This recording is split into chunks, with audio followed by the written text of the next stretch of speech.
What's going on, Imperials? It's Emperor Cubone here.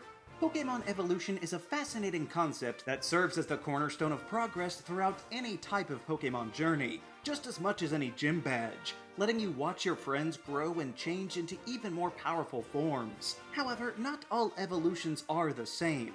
Some of them require items, or different times of day, or even just a ridiculously high level for some reason. So that got me thinking, what is the game where you can get a team of fully evolved Pokemon the quickest? And I do mean fully evolved. So any starters evolving once is nice, but they wouldn't reach their final evolution until much later, after some other options that you could pick up. So to measure the quickness of it, we'll want the lowest levels possible for evolution.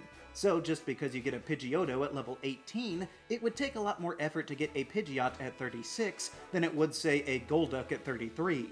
But that's also more work than a Primeape at 28, and so on. Obviously, the early bugs are going to be your very good friends here. Well, mostly, looking at you, Grubbin. So if we consider, say, the Kanto region, you could get 2 fully evolved Pokemon by level 10, which is already a third of the way there. We already said that Pidgey was out, but Rattata can evolve fully by level 20, so that is still double the bugs, but it's 16 levels below the bird or your starter, so go ahead and throw it on the team. Spearow is also at level 20 and will fit on the team nicely. However, the other main Pokemon to pick up in the early routes of Kanto are Nidoran, Jigglypuff, and Clefairy.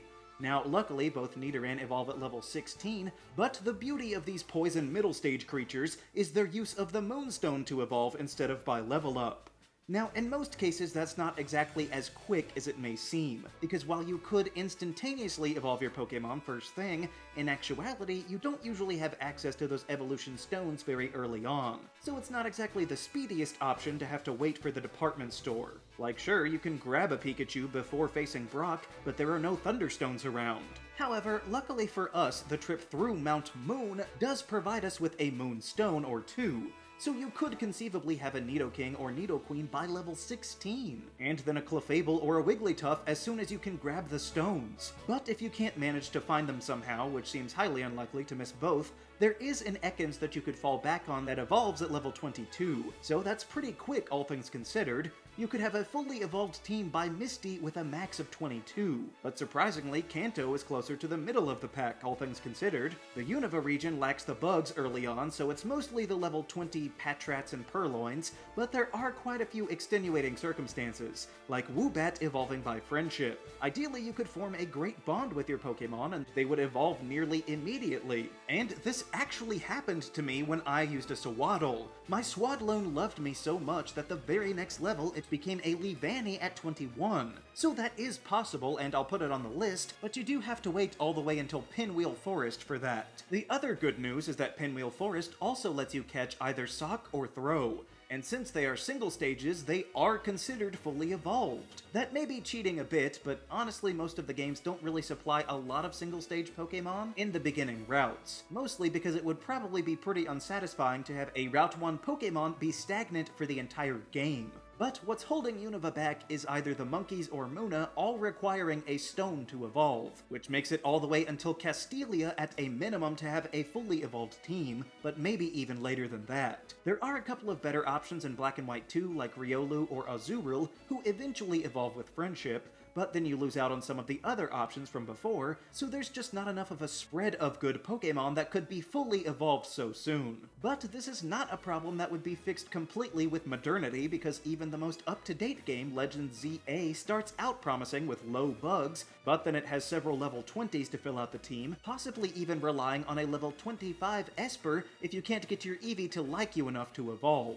Although Galar is pretty interesting if you're lucky enough to pick up a level 15 Ninjask in the wild area. Other than that, it's pretty standard, maybe with Choodle and Yamper being on the upper end over the other early route options. Hisui is not too far off, with Zubat being a good option as it evolves at level 22, and then Golbat is through friendship. So we could have a Crobat by 23 in theory, and you could maybe include male Combee since it technically can't evolve, but because Vespiquen does exist, we won't count it, and we'll have to use Eevee for its friendship, or for learning a Fairy-type move at level 18. That is unless you hit the Paris side of the island before then to evolve it at level 24. But I guess you could go for 2 different kinds of Wurmple to legally get 2 fully evolved Pokemon as soon as possible with the rest of the team. But speaking of, I had pretty high hopes for Hoenn because of the Wurmple evolutions and Poochyena evolving at level 18, but even with Zigzagoon being the sort of standard 20, Tailo and Surskit go up to 22, and then Shroomish is at 23,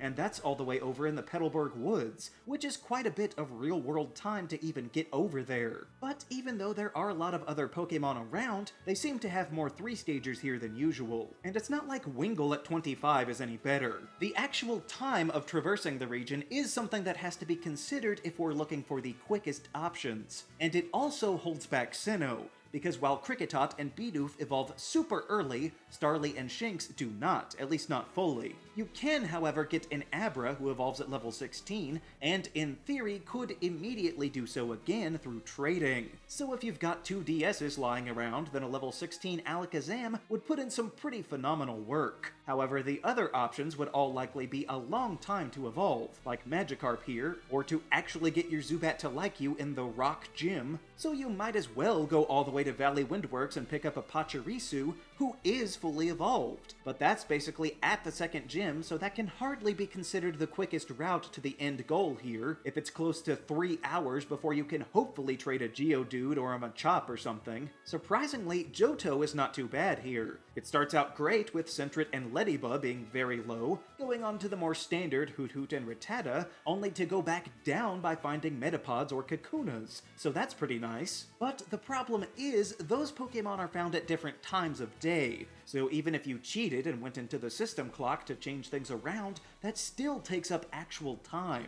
But if you avoid all of that, then you would be relying on a Spinarak or maybe a Dunsparce would count from Dark Cave, since in Johto it didn't have a chance to evolve yet. But the time of day challenges likely make Johto a bit too much of a hassle. The Alola region is also plagued by time, since you would be best off by using a Yungoos and an Alolan Rattata that both evolve at level 20, along with the lower bugs and friendship evolutions of Baniri and Sassy Meowth. But if you want the split totem Pokemon, they appear at different hours of the day, much like the trial in which you would face them. So without both of them, you'll have to settle for a Wingull a full 5 levels later. So any way you slice it, Alola requires some time-consuming investment. That just leaves the final options of Kalos and Paldea. I'll focus on Gen 9 first. I actually totally forgot that Tarantula evolves at level 15 and Lechonk at 18. So those are really low on top of getting Scatterbug to fully mature by 12, so your job is already half done. Now, you could go for a Pawmi who evolves at level 18 and then take 1,000 steps with it, but that's a bit too laborious, so you might as well go for a Shroodle or something instead. Now, the reason that Paldea is such a good prospect is because once you get turned loose,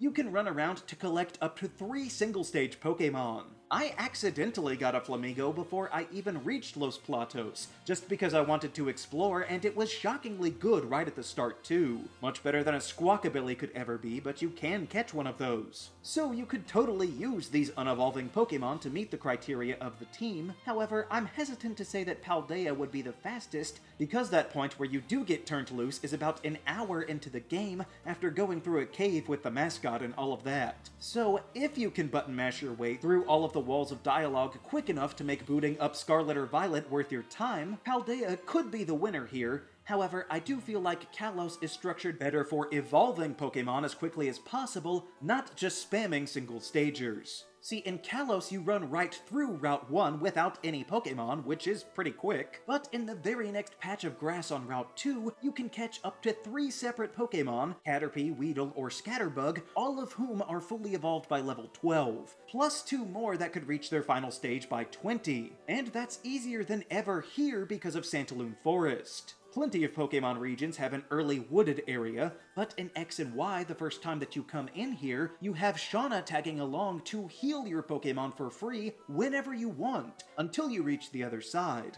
This would let you raise up your 5 Pokemon with minimal grinding on top of what you would normally do just to progress. Maybe just meander around for a few extra minutes and get constantly healed before you head up to Route 3 to pick up a Bidoof, Azurill, or Burmy, who could all evolve relatively soon, especially if you used them in the gym battle. So you could really just singularly lean into, say, Bunnelby in the forest to get to level 20, and then go catch a Bidoof to evolve it at 15, or you could head east of the gym and go catch a Dunsparce if you wanted, since it is technically fully evolved in this game, and then you would be done right there. Or if that's not as fulfilling, you could always try and make Azurill or Riolu really happy. But either way, I would say if you're looking to evolve a whole team as soon as possible in a Pokemon game, the hospitality of Shauna means that X and Y are likely the best that you're going to be able to find. Of course, that's not exactly a team that I would want to use throughout the entire game, if only there were some stones found just a bit earlier. But what would be your strategy to get a fully evolved team quicker than anywhere else?